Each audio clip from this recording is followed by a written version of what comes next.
So, hello everyone. Hope you all are doing good. Now I am here with a quick revision. ठीक है जी, quick revision हम start करेंगे अभी अपनी education management और policy planning subject की M add third same की. So let's start with the first unit. ये सारे 14 मार्क्स वाले क्वेश्चन है, 2 मार्क्स वाले आपको नेक्स्ट वीडियो में मिल जाएंगे. ठीक है जी. सो फर्स्ट यूनिट में A part that is education planning क्या होता है.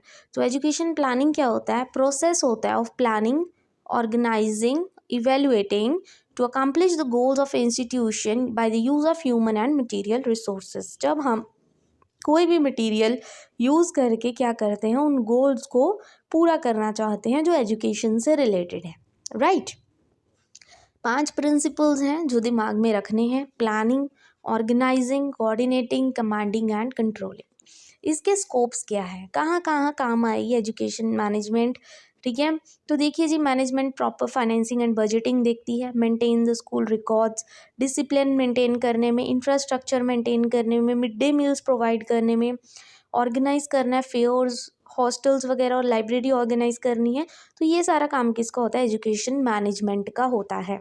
कुछ प्रिंसिपल्स होते हैं एजुकेशन मैनेजमेंट के: डेमोक्रेटिक फिलॉसफी, स्टूडेंट सेंटर्ड होनी चाहिए, इक्वालिटी होनी चाहिए, सबको फ्रीडम मिलनी चाहिए, फ्लेक्सिबिलिटी होनी चाहिए, डिवीजन ऑफ द लेबर, जितना काम है सारा डिवाइड करके करे, and link with that of the community. ठीक है जी. तो ये एक बड़ा क्वेश्चन है जो आप प्रिपेयर करके जाएंगे, क्योंकि ये क्वेश्चन तो देखो आएगा ही आएगा.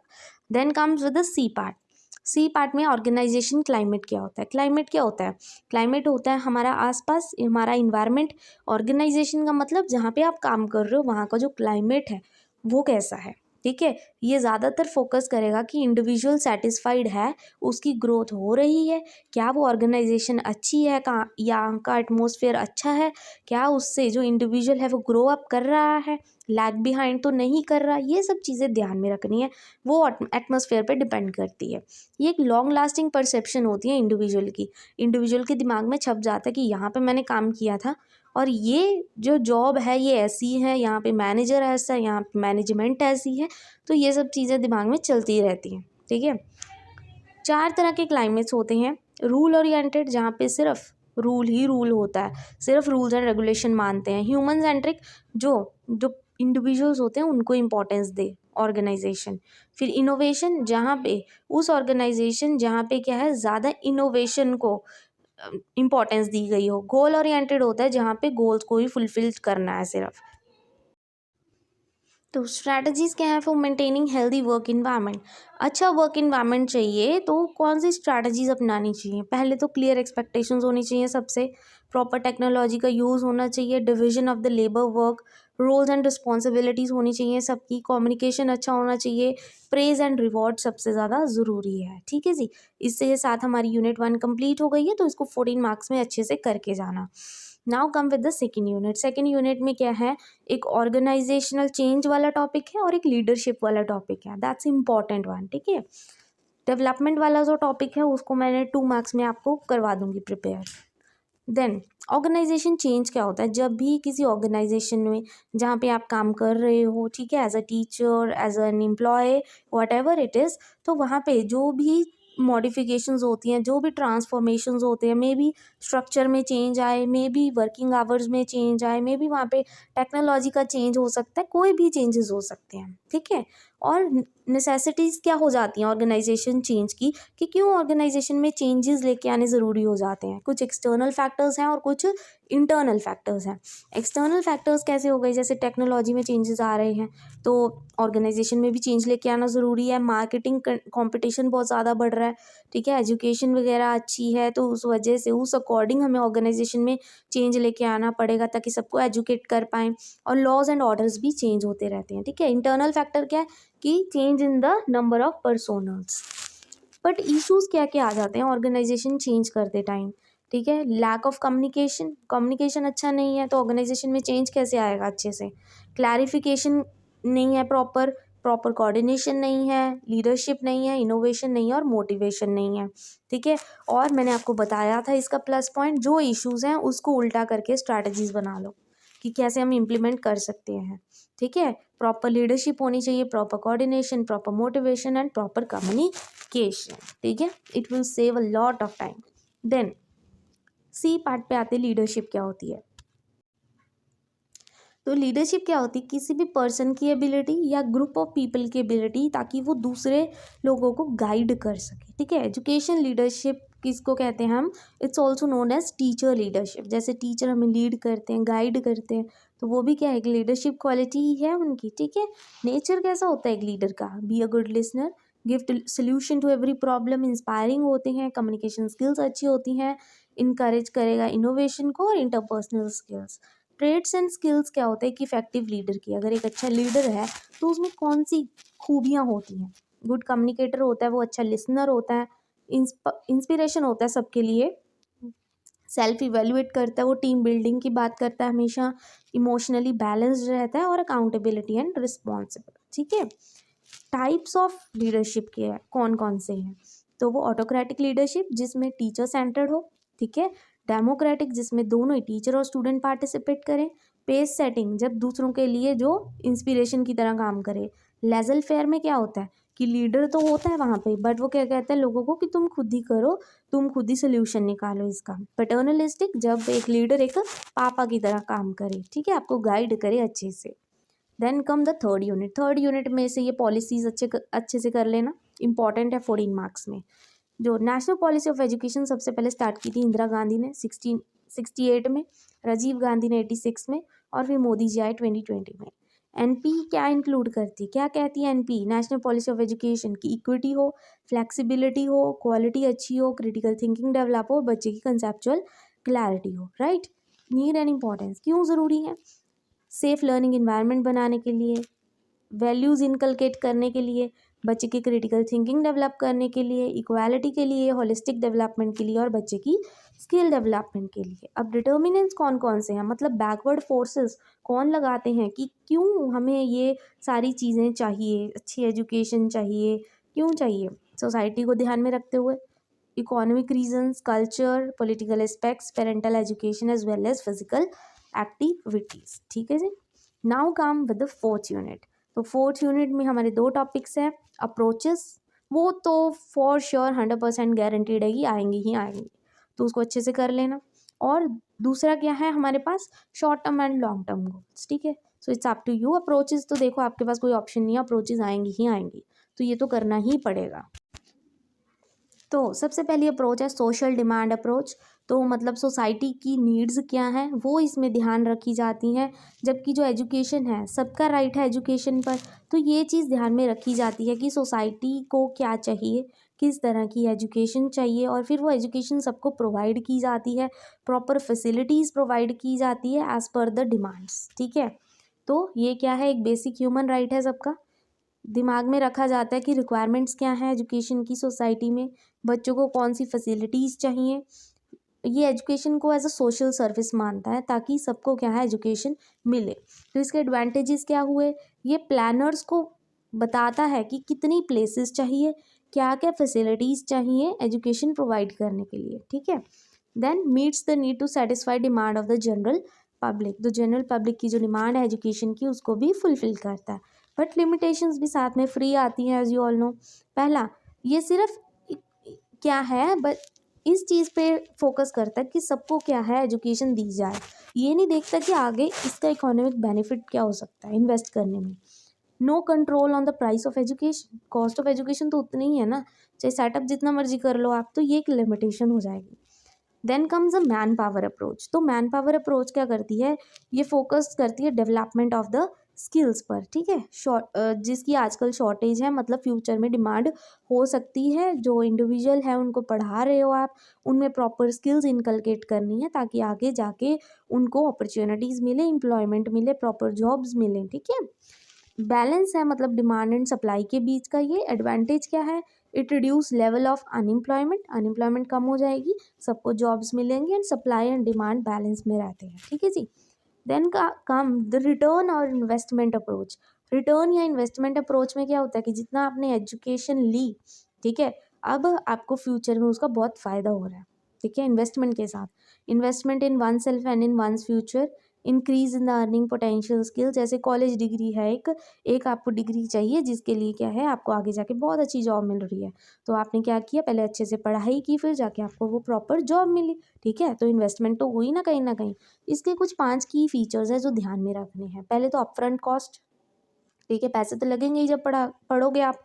फिर इसके लॉन्ग टर्म बेनिफिट्स भी है, diversification, risk and return, and then continuous learning. ठीक है जी, समझ आ गया इतना।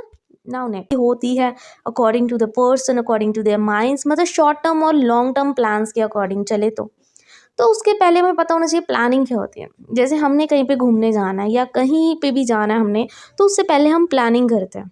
ठीक है, वहाँ का मौसम कैसा होगा, हमें कैसा करना चाहिए, ठीक है, कैसे कपड़े लेके जाने चाहिए, क्या और चीज़ें की ज़रूरत पड़ेगी रास्ते में, तो वो सब चीज़ें हम प्लान करते हैं। राइट, मतलब उस चीज़ को होने से पहले हम उस चीज़ को सोचते हैं, that is thinking before implementing.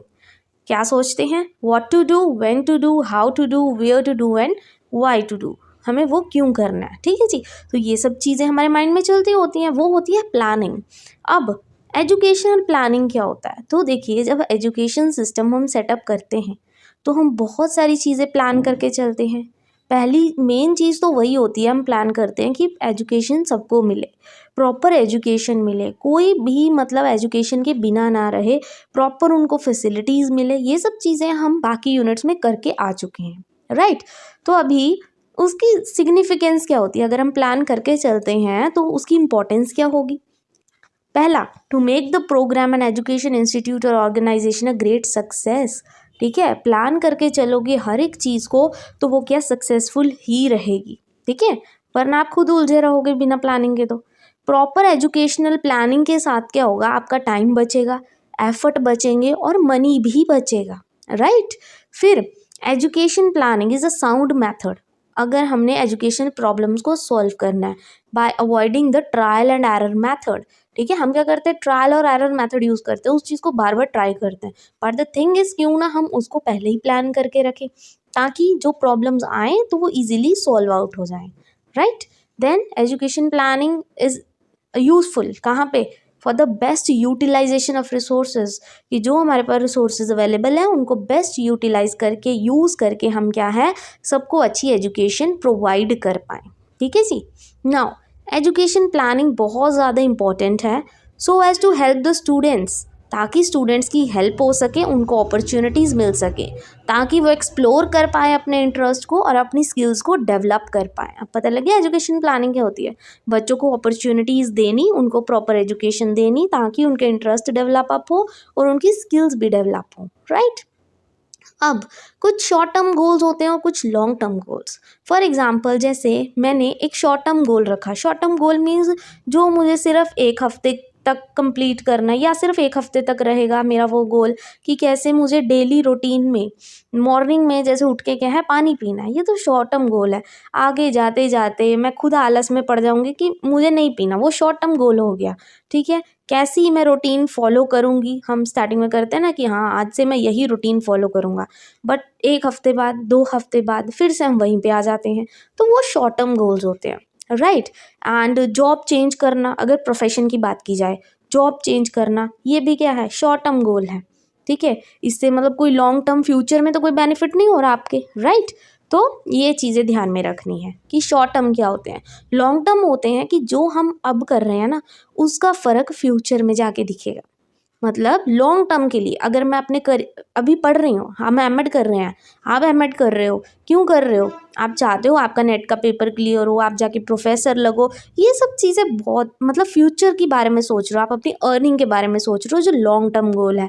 ये एजुकेशन आपके साथ हमेशा रहने वाली है, वो क्या है, long term goal. I hope this is clear.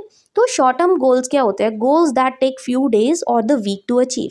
ठीक है, जिनको अचीव करने के लिए सिर्फ 2 से 3 दिन या हफ्ते लगेंगे, जैसे डेली होमवर्क कंप्लीट करना अपनी असाइनमेंट, या spend more time on daily homework assignment and complete better quality work.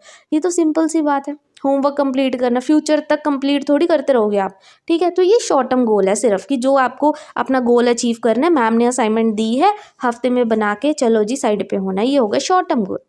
Something you want to do in the near future, मतलब नियर फ्यूचर का मतलब क्या होता है, हफ्ते में, महीने में या 1 साल तक, ज़्यादा दूर नहीं जाना, मतलब वो गोल ज़्यादा दूर तक जा ही नहीं रहा है, ठीक है। Help you think what you can do right away, मतलब आपको हेल्प करता है कि इस टाइम पे आप क्या कर सकते हो, फ्यूचर का इससे कोई लेना देना नहीं है। Helps to manage your time, आपका टाइम अच्छे से मैनेज हो जाएगा। आपको अपना गोल सेट कर दिया कि मुझे इतना पढ़ना है डेली का, जैसे आपने टाइम टेबल बना लिया, ये मेरा गोल है, मैंने इतना पढ़ना है, मतलब वैसे ही आप हफ्ते महीने साल तक तो आपका सेशन ही खत्म हो जाएगा। तो बस ठीक है, नेक्स्ट टाइम फिर आपका गोल चेंज हो जाता है, तो वो शॉर्ट टाइम गोल्स होते हैं जो आपको अचीव करने हैं, right. I hope this is clear क्या होता है शॉर्ट टर्म गोल। तो कुछ एग्जाम्पल्स देख लेते हैं शॉर्ट टर्म गोल की, जैसे कुछ प्रोफेशनल एग्जाम्पल, प्रोफेशन की बात आई है, ठीक है। इम्प्रूव योर परफॉर्मेंस नंबर्स, सिर्फ अपने नंबर्स इम्प्रूव करने हैं, परफॉर्मेंस अच्छी करनी है, शॉर्ट टर्म गोल है, ठीक है। कम्युनिकेशन स्किल इम्प्रूव करनी है, शॉर्ट टर्म गोल है। Change your job, it's a short term goal. Personal basis पे देखा जाए, पर्सनल गोल्स की तरफ, बिल्ड अ मॉर्निंग रूटीन, आपने मॉर्निंग रूटीन बनाई, शॉर्ट टर्म गोल है, हफ्ते 2 हफ्ते बाद फिर से आप उसी रूटीन में आ जाते हो वापस से, ठीक है। प्रैक्टिस डेली फैमिली रिचुअल, ठीक है, ये भी क्या है, शॉर्ट टर्म गोल है। Develop one good method every morning, ये भी क्या है, शॉर्ट टर्म गोल्स है। फ्यूचर में इसका कोई काम नहीं है, बट लॉन्ग टर्म्स क्या होते हैं, जो आपको एक सक्सेसफुल करियर दे, वो होते हैं long term. Something you want to accomplish in the future, ठीक है, मैं आज पढ़ रही हूँ ताकि आगे जाके क्या हो, मेरा फ्यूचर अच्छा हो, मेरा करियर अच्छा हो, मेरी अर्निंग अच्छी हो, मेरी लाइफ अच्छी हो, राइट। तो वो होते हैं लॉन्ग टर्म गोल्स, कि मैंने बहुत दूर का सोच रखा है इसीलिए मैं पढ़ रही हूँ। The thing is that long term वो होता है, एटलीस्ट इसमें कुछ साल दूर ही है, मतलब आपका फ्यूचर फटाफट क्या है, आप उसको पा लोगे। Help you think about education you will need and about the job you want in future, कि आपको फ्यूचर में कैसी जॉब चाहिए, अभी आप सोच के चलते हो उस चीज़ को, ठीक है, आगे जाके वही आपके काम आती है। एग्जाम्पल जैसे प्रोफेशनल जॉब, आप कैसे, क्या एग्जाम्पल है, अगर प्रोफेशन से रिलेटेड चले, लॉन्ग टाइम, बिकम इंडिपेंडेंट, ये तो लॉन्ग टर्म गोल है ना, आप इंडिपेंडेंट बन रहे हो, खुद अपना खर्चा उठा रहे हो, आगे जाके भी आप उठा सकते हो फ्यूचर में। मास्टर करना किसी स्किल में, फ्यूचर में काम आएगी। कुछ personal goals, become a better parent, ये तो आप हमेशा ही रहोगे ना, फ्यूचर गोल है। लर्न फॉरेन लैंग्वेज वो आपके दिमाग में सारी उम्र भर रहेगी। इंक्रीज इमोशनल इंटेलिजेंस, ये भी आगे तक जाएगा, ठीक है। तो ये है long term goals. I hope this short term and long term goals are clear to you, and आज की वीडियो आपके लिए यूजफुल रही होगी। Then please don't forget to like and subscribe my channel. Thank you very much.